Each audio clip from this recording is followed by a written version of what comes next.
Hello, Nat here. Let's take a look at what's been making news. More than 770,000 people from around the world tuned in last night to see something pretty special. The first ever live stream of Phillip Island's famous penguin parade. It's a special sight, and an adorably cute one.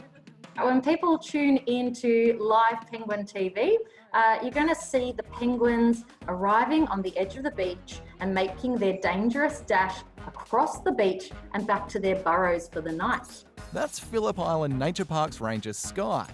And as of last night, she is an expert penguin commentator.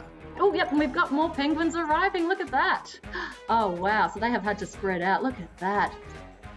I have to admit, this is my first time commentating semi-aquatic animals. Yes, I have not done this before.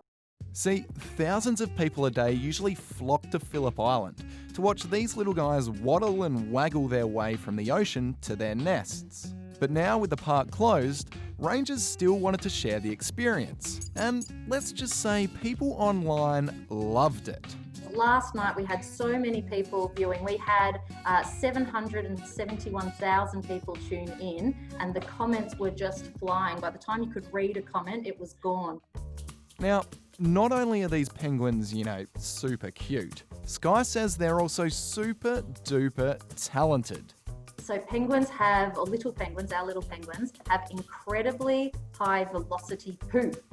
That means that they can shoot poo out of their bottom very fast and a very long distance.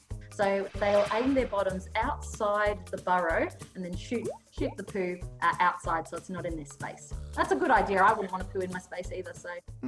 Each to their own, I guess.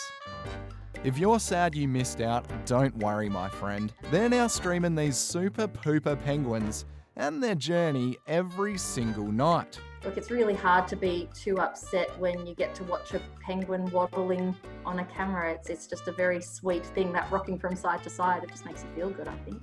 You know what, Sky? I couldn't agree more. Greta Thunberg has gone back to school. The 17-year-old climate activist from Sweden took time off last year to lead a global protest movement that saw her travel the world, give a few speeches, and meet with world leaders to call for urgent action on climate change. But now she's back home and says it feels great to finally be back in school again. It's World Water Week, so we thought we'd check in with some kids from central New South Wales who have finally had some relief from one of the worst droughts on record. For these kids and their families, it's been a really rough few years. The grass was all dried out and the ground was all cracked up. When we were sitting in the classroom, we'd see dust storms rolling over through the windows. It was pretty bad. They live around a town called Caragabal in New South Wales, about 400 k's west of Sydney. And like lots of the state, it's been dry for years now. Nothing would grow. There was no grass anywhere. We tried staying positive by not talking about it as much, by just acting like it was another day with or without rain. But then, finally, it was what people across the state had been waiting for. Rain. What we did when it was starting raining is we all went in the rain and just danced in the rain because we were happy to get it. This month, a third of New South Wales has been declared drought-free. These guys say it's important to remember that while rain can be a little annoying, You may get rain all the time, but rain for us out here is a gift. It's been a big day for FC Barcelona, with its greatest ever player, Lionel Messi, announcing he wants to leave. That and more in sport. Times are a-changin' at FC Barcelona. Its captain, Lionel Messi, arguably the best soccer player in the world, has decided to leave the club he's been fiercely loyal to for his whole career. He hasn't been a huge fan of how the club's been run for a while now, and the decision's caused quite a stir on the soccer scene. But it's not as easy as just hanging up his boots and catching an Uber to another club.